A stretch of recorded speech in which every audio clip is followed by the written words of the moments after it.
Mr. Prime Minister, Mr. Busy Prime Minister, Mr. Mon Ki Baat Prime Minister, what you want? What you want to finish me? Can you do it? Never and ever. हम डरते नहीं, हम मरने के लिए तैयार है, लेकिन हम डरते नहीं है। जो डरते हैं वो मरते हैं और जो लड़ते हैं वो जीतते हैं। हम करेंगे, लड़ेंगे, जीतेंगे। तो देखा आपने ममता बनर्जी का ये बोल्ड स्टेटमेंट कल से सोशल मीडिया पर वायरल हो रहा है और लोग अब ममता बनर्जी को फ्यूचर प्राइम मिनिस्टर के तौर पर देख रहे हैं।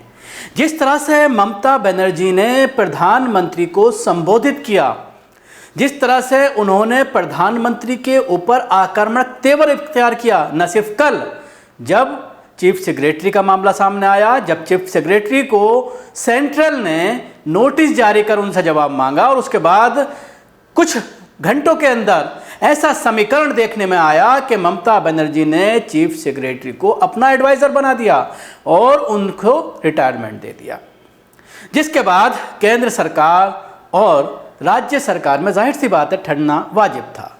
और जिस तरह के हालात पिछले 2-3 दिन से देखने में आ रहे थे कि ममता बनर्जी को, चीफ सेक्रेटरी को प्रधानमंत्री नरेंद्र मोदी के साथ मीटिंग में शामिल होना था, लेकिन आधे घंटे बाद दोनों पहुंचे, जिसको लेकर के तलब कर लिया गया सेंटर में। मिस्टर बंदे उपाध्याय जो चीफ सेक्रेटरी थे पश्चिमी बंगाल के, उनको सेंटर तलब कर लिया गया, यानी उनको सेंटर में पोस्टिंग देने की बात कही गई और उनको बाकायदा 31 तारीख की शाम तक का वक्त दिया गया था कि आपको ज्वाइन करना है, लेकिन वो नहीं पहुंचे। उसके बाद अचानक ये खबर आई कि ममता बनर्जी ने उनको रिटायरमेंट देने के बाद अपना सेक्रेटरी बना लिया है और उसके बाद वो मीडिया से रूबरू हुई। आमतौर पर ये देखने में आता है कि ममता बनर्जी बंगाली में बोलती हैं, कल वो कुछ इंग्लिश में भी बोलती हुई नजर आई और कुछ हिस्सा उन्होंने हिंदी में भी बोला, जिससे ये बात पूरी तरह से स्पष्ट हो गई है कि उनकी नज़र अब सेंटर पर है।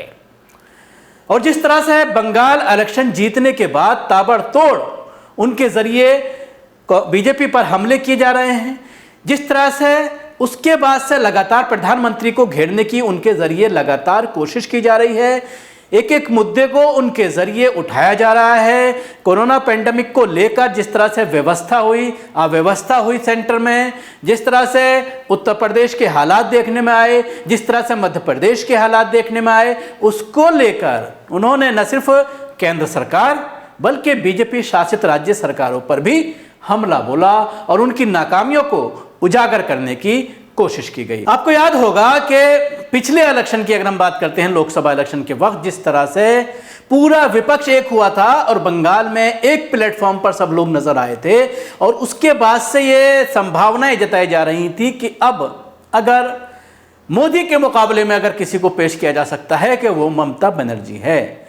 लेकिन लगातार जिस तरह से पश्चिमी बंगाल इलेक्शन के दौरान, पश्चिमी बंगाल का रिजल्ट आने के बाद, जिस तरह से पेंडेमिक के बाद और अब ये जो एपिसोड हुआ है जिसमें ममता बनर्जी मीटिंग में नहीं पहुंची, जिसको एक स्ट्रेटेजी के तौर पर माना जा रहा है कि ममता बनर्जी जानबूझ करके लेट पहुंची मीटिंग में, और उसके ऊपर भी जिस तरह से सवाल किए जा रहे हैं, सोशल मीडिया पर यह सवाल किया जा रहा है कि लोग 15 लाख का 7 साल से इंतजार कर रहे हैं और आप आधा घंटा इंतजार नहीं कर सकते।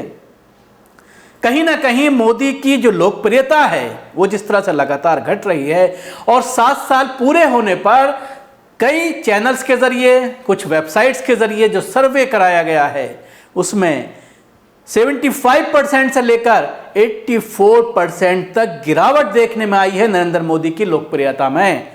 यानी अब जो बैलून फुलाया गया था जबरदस्ती हवा भरकर, उसकी हवा अब निकल चुकी है, वो बैलून बिल्कुल पूरी तरह से फूट चुका है।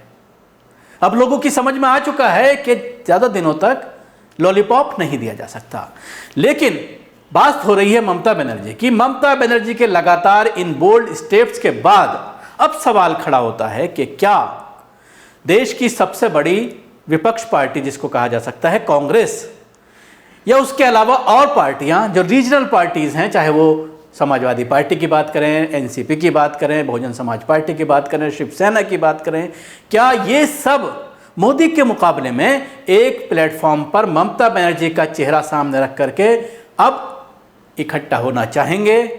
क्या अब ममता बनर्जी सेंटर के फेस के तौर पर विपक्ष के नेता सब मिलकर के ममता बनर्जी को एक सेंट्रल फेस बनाना चाहेंगे? क्योंकि कल वाला जो स्टेटमेंट आया है, जो आपने शुरू में देखा, इस स्टेटमेंट के बाद सोशल मीडिया पर बाढ़ आ गई है कमेंट्स की, और लोग कह रहे हैं कि 56 इंच के सीने का जवाब, जो अपने आप को कहता है कि मेरा 56 इंच का सीना है, उसको अगर कोई जवाब दे सकता है, उसको अगर कोई टक्कर दे सकता है, उसका अगर कोई मुकाबला कर सकता है, तो वो पश्चिमी बंगाल की मुख्यमंत्री ममता बनर्जी हैं।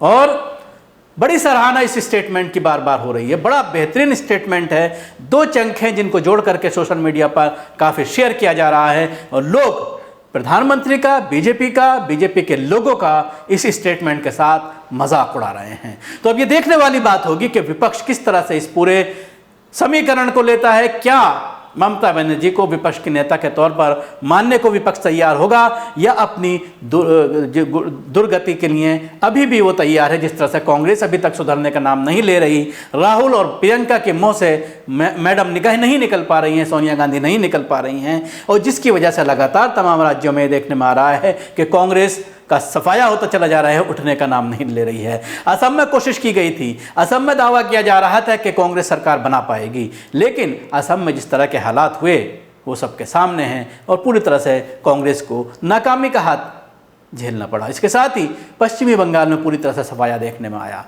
तो जाहिर सी बात है, ऐसे में एक रणनीति बनानी होगी, स्ट्रेटेजी बनानी होगी, क्योंकि अब अगर देखा जाए तो बीजेपी को ज़ेस्ट करना, बीजेपी को हराना, बीजेपी को शिकार करना अब काफ़ी आसान टारगेट लग रहा है, क्योंकि लोग अब पूरी तरह से जान चुके हैं कि किस तरह से पेंडेमिक में जो लोग मरे हैं, लाखों लोग जो मरे हैं, जिन्होंने अपनी जानें गंवाई हैं, अपनों को गंवाया है, जिन्हें ना ऑक्सीजन मिल पाई, ना उन्हें दवाई मिल पाई, ना उन्हें इलाज मिल पाया, ना उन्हें वेंटिलेटर मिल पाया, यहाँ तक कि अस्पताल में एडमिशन तक नहीं हो पाया। तो जाहिर सी बात है वो दर्द अभी पूरी तरह से हरा है।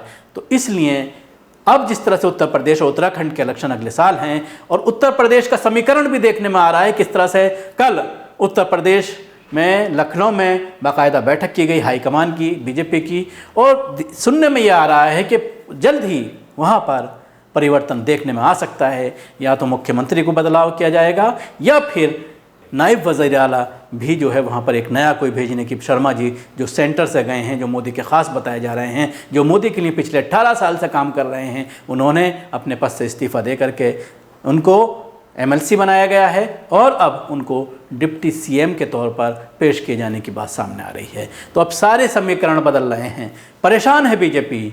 अब जिस तरह से चैनल्स में भी ये देखने में आ रहा है, जब डिबेट में बैठते हैं तो संबित पात्रा कहीं ना कहीं घिरता हुए नज़र आते हैं, और वो बैकफुट पर नज़र आते हैं, क्योंकि जवाब नहीं है।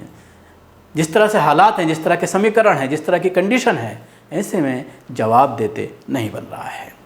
मैं आपसे जानना चाहूँगा, आप कमेंट्स करके ये बताएं कि क्या ममता बनर्जी आने वाले वक्त में विपक्ष का एक मुश्तरका चेहरा हो सकता है प्रधानमंत्री के लिए, और क्या विपक्ष को ममता बनर्जी के नाम पर मुहर लगा देनी चाहिए। हमारे चैनल को सब्सक्राइब करना ना भूलें, इसके साथ ही बेल आइकन जरूर दबाएं। धन्यवाद। सभी अहम खबरों के लिए न्यूज़ MX को सब्सक्राइब करें, साथ ही बेल आइकॉन को जरूर दबाएं। लाइक, शेयर, कमेंट करना ना भूलें।